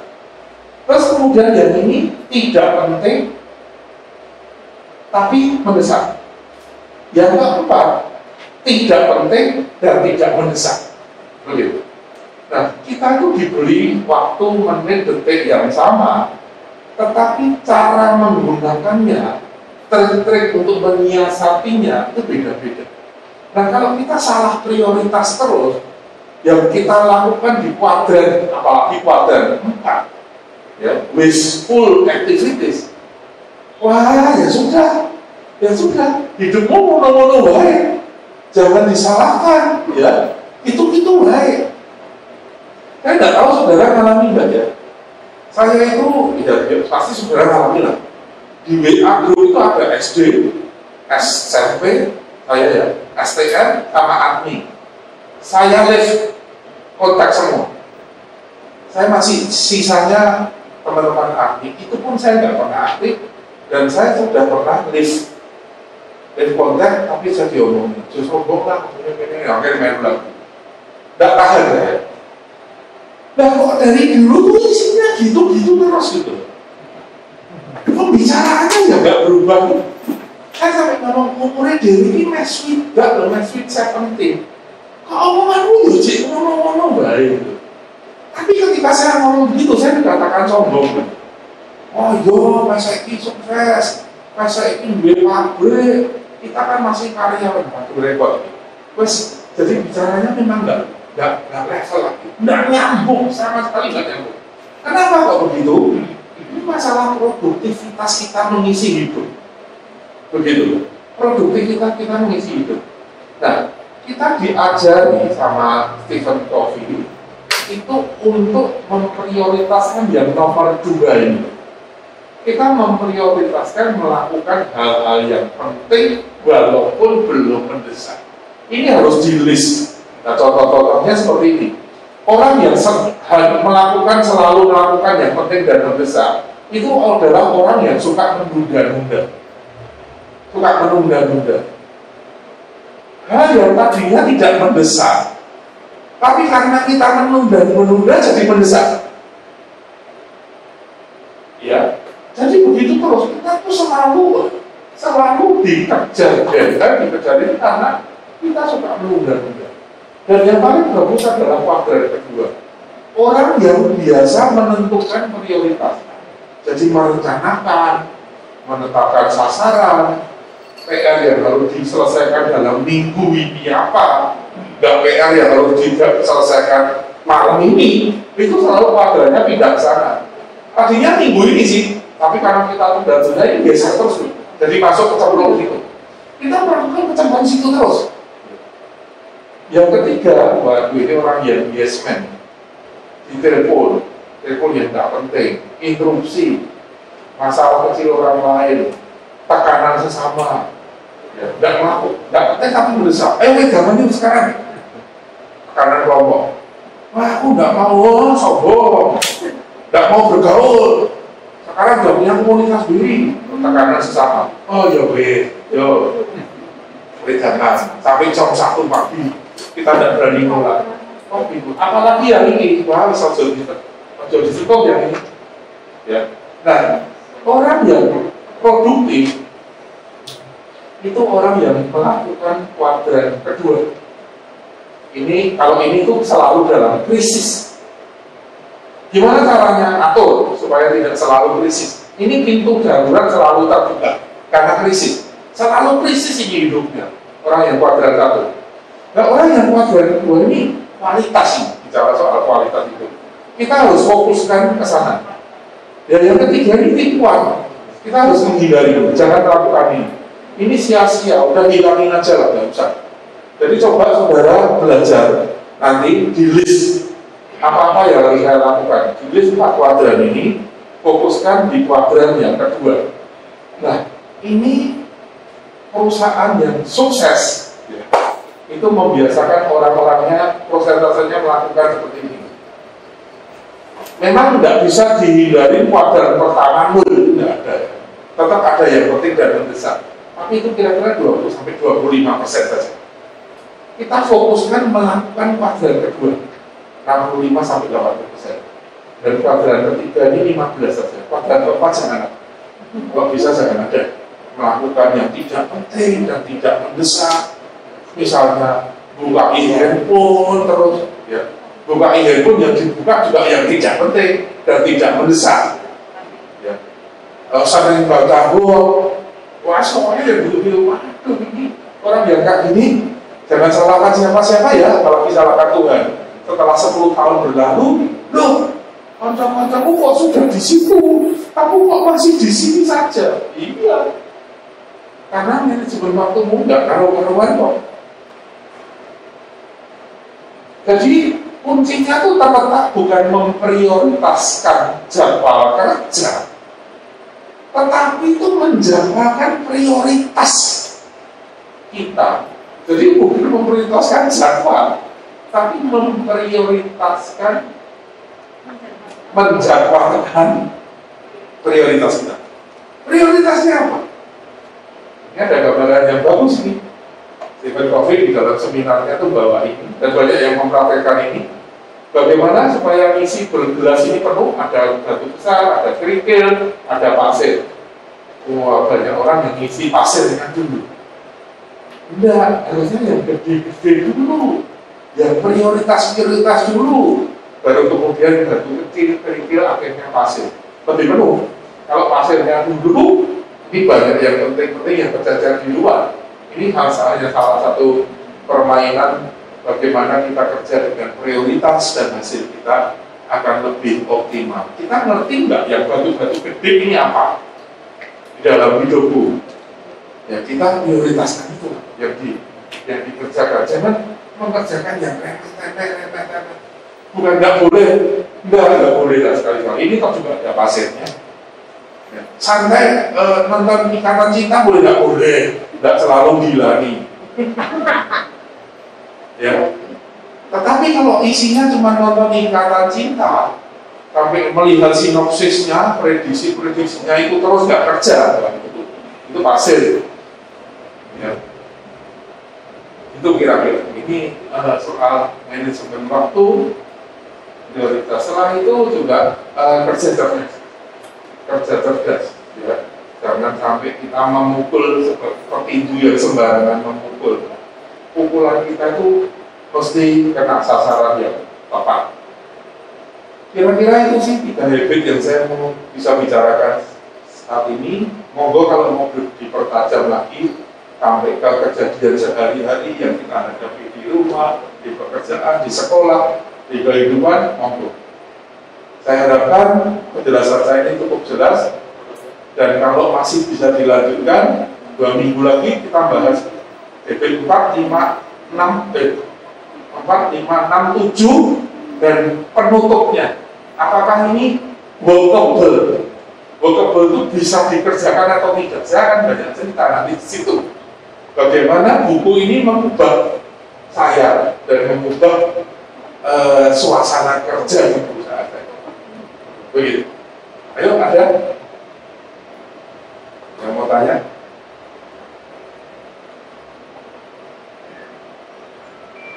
Generasi muda, Kristo, mana Kristo? Oh, Pak Yusri, Rojonya Solo.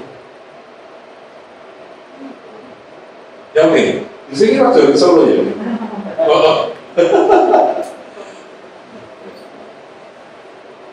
Apakah kita kerja itu sukses yang kita cari itu harus maksimal dengan standar kita atau sukses untuk maksimal dari luar kita? Maksudnya apa? Jadi pencapaian sekarang kan anak-anak muda banyak sekali pencapaiannya yang sangat luar biasa. Mimpinya kan dari yang sangat tinggi sekali.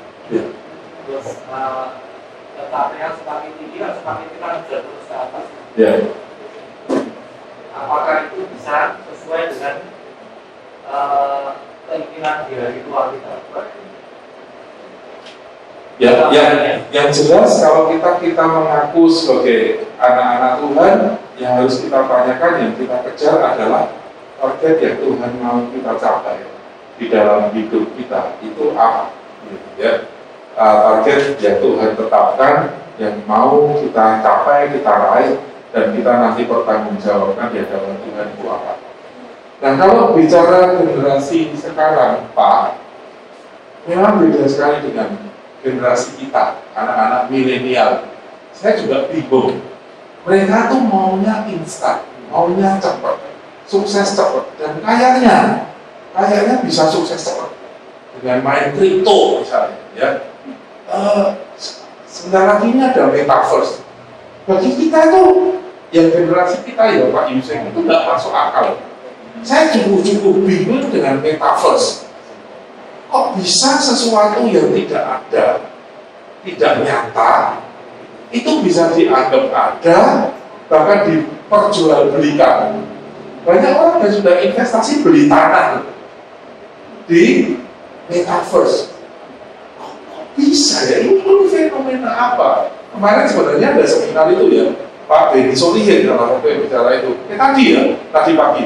Saya pengen banget ikut, tapi hari ini nggak bisa. Saya pengen tahu, ini bisnis apa? Misalnya contoh, kita tahu nggak sih bahwa Gojek, Shopee, Tokopedia, Bukalapak itu ruginya triliun-triliunan bakal uang, dan sampai sekarang belum untung. Tapi kok ada investor yang mau menanamkan duitnya bertriliun-triliun. Bukalapak itu IPO, publik kan dapat 35 triliun. Sekarang sama pemiliknya dijual. Sekarang tagarnya tutup lapak. Iya, dapat duit cepat, rugi bakar duit terus. Tapi kok ada orang yang mau? Sampai saya ngomong sama salah satu presiden direkturnya PricewaterhouseCoopers di Jakarta. Sudah kecil, PwC itu konsultan keuangan nomor 1 di dunia. PricewaterhouseCoopers. Dia ngomong, Pak, saya ini ekonomi, tapi saya nggak ngerti ekonomi anak-anak sekarang. Anak saya itu kerja di Gojek, cukup tinggi jabatannya. Itu rugi terus. Nggak ada rugi terus, tapi kok ada orang investor mau? Kalau dia menjelaskan, akuntansi di masa sekarang, kalau accounting dulu tuh nyatat yang lalu. Laporan keuangan atas kegiatan kinerja lalu, tutup buku, itu kan tutup buku atas kegiatan usaha yang lalu, terus ditutup, itu kan. Sekarang konten itu nggak mencatat masa lalu, Pak, mencatatnya prospek ke depan. Gila nggak? Makanya sekarang perusahaan yang rugi pun itu bisa masuk bursa dan go public. Kenapa? Karena yang dilihat bukan catatan pembukuan untung rugi masa lalu atau sekarang rugi, tetapi yang dilihat itu ke depan, prospektusnya. Bagaimana? Bagus, bingung, orang ngerti ya. Kok iso ya? Perusahaan yang rugi terus dan hari ini rugi, itu boleh go public untuk menarik modal dari luar. Karena yang dihitung adalah prospeknya ke depan. Apakah prospeknya ke depan? Pasti enggak. Nah ini gila. Saya pengen nengok yang murah ya mungkin. Kita ini jadi orang bodoh bagi generasi milenial. Tapi saya pikir kita harus tahu, karena anak-anak kita nanti akan memasuki dunia bisnis yang seperti ini. Dunia bisnis yang virtual, yang tidak ada, tapi seolah-olah itu ada. Aku bingung. Gitu. Ayo kita cari kehendak saja. Kira-kira kita harus bagaimana? Satu lagi barangkali supaya pas di 845. Belum saya kembalikan Bu Benita. Kalau ada satu lagi pertanyaan. Ya. Siapa ini? Amin. Amin ya. Oh ya. Mau tanya. Kadang itu kan kalau sebagai anak muda itu ada dua pilihan, tidak punya visi sama sekali atau terlalu banyak visi gitu Pak. Terus iya, contohnya terlalu banyak visi. Jadi banyak keinginan gitu loh Pak. Pengen ini. Nah itu semua keinginan itu kita harus pilih salah satu atau bisa semua keinginan itu kita breakdown gitu Pak. Terus kalau semisal harus dipilih, bagaimana memilih visi yang kemungkinan bisa kita capai gitu. Menurut saya keinginan nggak sama ya dengan visi. Ya, visi ini berpikir soal kaitannya erat sekali dengan arti hidup. Apa yang kita mengerti tentang hidup. Visi ini berkaitan erat dengan apa yang akan aku capai dalam hidup. Pasti visinya harus satu dan besar. Kalau keinginan itu kecil-kecil, mungkin keinginan itu breakdown dari visi, mungkin. Ya, jadi jangan disamakan dengan keinginan. Aku pengen makan bakso besok, itu bukan visi menurut saya. Jadi dibedakan, amin. Ya. Menurut saya anak muda harus berpikir keras, apalagi di era-era sekarang ini, untuk mencari tahu apa arti hidup. Biarkan Tuhan sungguh-sungguh berdoa. Tuhan sebenarnya hidup itu apa? Apa yang ingin Tuhan capai melalui hidupku ini? Apa yang Tuhan mau? Engkau mau pakai aku untuk mengerjakan apa? Itu yang harus ditanyakan betul-betul. Ya, jadi berbeda dengan keinginan-keinginan yang terlalu banyak tadi. Oke? Masih ada? Yang anak muda ya, aku senang ya anak-anak muda loh. Saya sudah bocah up ini sudah terlambat berdoa kali. Bukan ini mungkin saya pengen dengar suaranya loh. Nah, ini bukan ini teman yang waktu itu konsultasi saya belajar ke Astra, belajar apa manajemen Six Sigma ya waktu itu. Karena proyek gede waktu kita belajar ke Astra, bukan ini bareng ikut itu luar biasa. Astra itu luar biasa. Bukan ayo bu closing speech.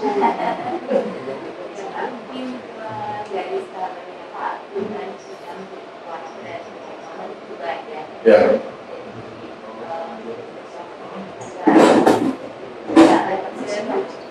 Tapi penting. Ya. Itu yang saya lihat dari saya belajar Pak Guru. Ya. Setiap Sabtu itu membuka ruang kelas. Ya. Kalau aku mengatakannya ada 12 orang nih, bisa jadi masing-masing sampai PDS-nya itu beda-beda. Ya. Tapi saya yakin akan sampai ke sana. Ya. Dan itu yang saya capai sampai hari ini di pelayanan di kampung maupun di Kristen. Di Kristen bukan hari ini bukan sekolah yang gede, tapi memang karena marketnya itu spesifik sih istilahnya. Ya. Kami punya audit quality. Ya. Kami tahu kurikulumnya sebuah pendidikan itu apa. Dan itu saya belajar dari kuadran 2-nya Pak Bun pada waktu saya belajar di pabrik. Ya, Bapak ini udah berapa tahun jadi pabrik waktu itu ya? 2 tahun? 2 tahun mungkin Pak. 2 tahun ya? 2 tahun. Ya, satu hal yang Bapak ini lihat, hampir setiap Sabtu saya tuh melakukan pembinaan, melakukan training. Dipikir-pikir apakah itu penting? Ya penting. Tapi apakah mendesak? Enggak. Saya sedang mempersiapkan orang-orang yang sedang mencetak orang-orang seperti yang saya mau, gitu. Dan sekarang saya petik hasilnya. Saya sebenarnya teoritis saya bisa pensiun. Mereka sudah bisa melakukan menggantikan yang saya lakukan. Makanya saya mencanangkan visi saya retired at 60. Tetapi perusahaan tetap jalan. Ya. Nanti mungkin buat TK ya.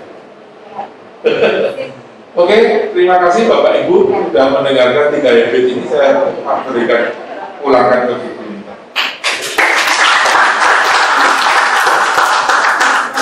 Ya. Bapak Ibu Saudara, baik yang bocah up atau bocah down, jangan pernah bosan dan berhenti untuk belajar ya. Kita tuh tahu dikit banget ya. Kita perlu terus belajar. Ya. Terima kasih Pak Gun yang udah membacakan buku untuk kita kan berarti ya. Kita nggak usah baca buku, tapi saya sih mendorong Bapak Ibu boleh sih baca bukunya sendiri, dan itu kan jadi Pak Gun mengunyahnya untuk kita begitu ya. Kita bisa mengunyah sendiri juga. Mari kita boleh beli bukunya dan baca sendiri ya. Mari kita akan tutup pertemuan malam hari ini. Minta Pak Bimbing bisa tutup dalam doa. Tuhan, kami mengucap syukur dan terima kasih pada malam hari kita kumpul bersama-sama untuk bersama-sama belajar apa arti kita dan Engkau telah memenangkan kami sehingga kami menghentikan tujuan akhir yang harus kami lakukan dan kami pikirkan. Terima kasih ya Tuhan, dengan Kau pakai anak-Mu Samuel Gunawan untuk tetap menjadi inspirasi bagi anak-anak muda, juga bagi sekelompok teman-teman yang saat ini berada di tempat ini. Terima kasih ya Tuhan, segala sesuatu kami akan menerima kami masing-masing, dan yang Kau sendiri yang membimbing dan sertai. Dalam nama Tuhan kami Yesus Kristus. Amin. Terima kasih Pak Murti. Jadi pertemuan berikutnya nanti tentu di Kaveri untuk hari 4 sampai yang ke-7. Yang pasti minggu kedua ya pastinya ya. Kedua bulan Februari. Terima kasih Bapak Ibu, selamat malam.